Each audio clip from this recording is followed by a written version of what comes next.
ఆంధ్రప్రదేశ్లో తొలిసారిగా రెండు తెలుగు రాష్ట్రాల అధికారులు భేటీ అయ్యారు. ఏపీఐఎస్సీ కార్యాలయంలో ఏపీ తెలంగాణ అధికారుల కమిటీ సమావేశమైంది. ఏపీఐఎస్సీ కార్యాలయానికి ఏపీ సీఎస్ నీరబ్ కుమార్, తెలంగాణ ప్రభుత్వ ప్రధాన కార్యదర్శి శాంతకుమారి ఒకే కారులో వచ్చారు. ఆ తర్వాత సమావేశం ప్రారంభమైంది.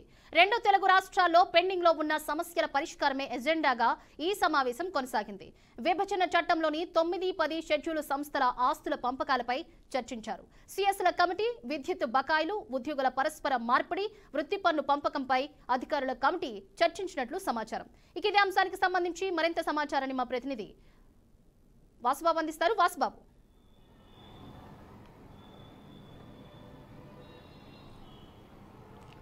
రైట్ సిరిచందన, ఆంధ్రప్రదేశ్లో తొలిసారిగా రెండు రాష్ట్రాల అధికార ప్రతినిధులు భేటీ అయ్యారు.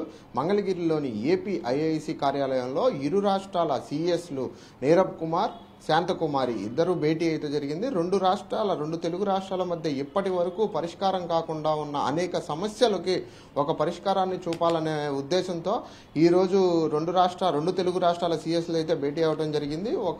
ఈ రెండు రాష్ట్రాల సీఎస్లే కాకుండా వీరితో పాటు అనేక మంది ఐఏఎస్లు, ఐపీఎస్లు కూడా అధికారులు కూడా ఈ సమావేశంలో పాల్గొనడం జరిగింది. అదేవిధంగా షీలా బేడీ కమిటీ ఏదైతే ఉందో, గతంలో షీలా బేడీ కమిటీ వేసి ఆ షీలా బేడీ కమిటీ ద్వారా తెలుగు రాష్ట్రాలకు రావాల్సిన వాటిని సమానంగా పంచిన తర్వాత అప్పుడు కూడా పరిష్కారం కాకుండా అనేక సమస్యలు మరుగుపట్టడం అనేది జరిగింది. ఆ పరిష్కారం కాకుండా ఉన్న సమస్యల మీద ఏవైతే ఉన్నాయో వాటిని ఈ రోజు జరిగిన భేటీలో చర్చలు అయితే జరిపారు. వాటిని ఎలా పరిష్కరించాలనే దిశగా ఈ రోజు జరిగిన భేటీలో చర్చలు అనేది జరగడం జరిగింది. గతంలో 2024లో ఇరు రాష్ట్రాల ముఖ్యమంత్రులు భేటీ అయిన సందర్భంలోనే ఈ సమస్యలకు ఒక పరిష్కారం చూపించాలని చెప్పి సూచించడం అనేది జరిగింది. అనంతరం ప్రప్రథమంగా ఈ రోజు ఈ భేటీని ఇరు రాష్ట్రాల సీఎస్లు మంగళగిరిలోని ఏపీఐసి కార్యాలయంలో అయితే జరిగించడం జరిగింది. భేటీలో ప్రప్రథమంగా విభజన చట్టంలోంచి 9-10 షెడ్యూల్లో ఆస్తులు ఏవైతే ఉన్నాయో వాటికి సమానంగా ఇరు రాష్ట్రాలకి పంచాలనే విధంగా చర్చలు అయితే జరిగినట్లుగా తెలుస్తుంది. దీనితో పాటు విద్యుత్ బకాయిలు, ఉద్యోగులను ఏవైతే ఉన్నారో అటు తెలంగాణ అయితేనేది, ఇటు ఆంధ్ర రాష్ట్రం అయితేనే ఉంది, ఉద్యోగులను పరస్పర మార్పిడి డిప్యుటేషన్ మీద ఇటు నుంచి మార్చుకునే విధంగా డిప్యుటేషన్ మీద అయినా సరే వాటిని మార్పించే పద్ధతి మీద కూడా